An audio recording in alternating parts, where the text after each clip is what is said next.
Hi everyone! Welcome back to the channel. If you're looking for a beginner-friendly online job pero wala ka pang experience, this video is for you.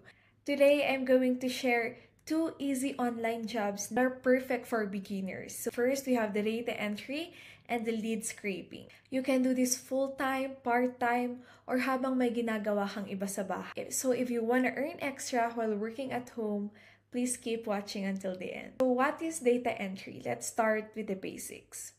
Data entry is a type of job where you input or transfer information into a spreadsheet or a system. Most of the time, this is what people call copy and paste jobs. You just need to get data from one place and organize it into a Google Sheet or Excel file. Pero minsan may konting research din na involved. Let's say may client ka, may online store.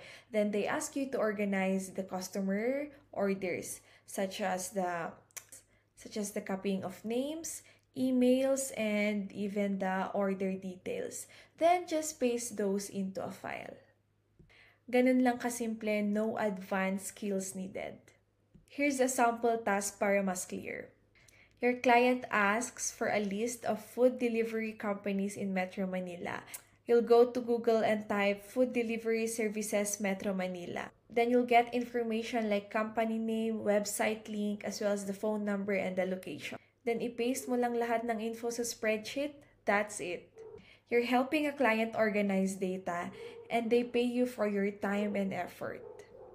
Now let's talk about another beginner-friendly job, which is the lead scraping. This is still a typing job pero may konting research element siya. So you're finding potential customers online or business lead for your client. So for example, a real estate agent asks you to find professionals working in Cebu. So you go to LinkedIn, search for professionals, then copy the following details such as the name, the job title, the profile linked in the email or the LinkedIn profile, and the company name. Then you'll organize it into a spreadsheet. So this is what clients use as cold emailing, marketing, or sales. If marunong ka mag-search and mag-copy-paste, kaya mo to. So to succeed in this job, here are the basics you need. First is you need a laptop and a stable internet. And basic skills in Google Sheet or MS Excel. The patience and attention to detail as well.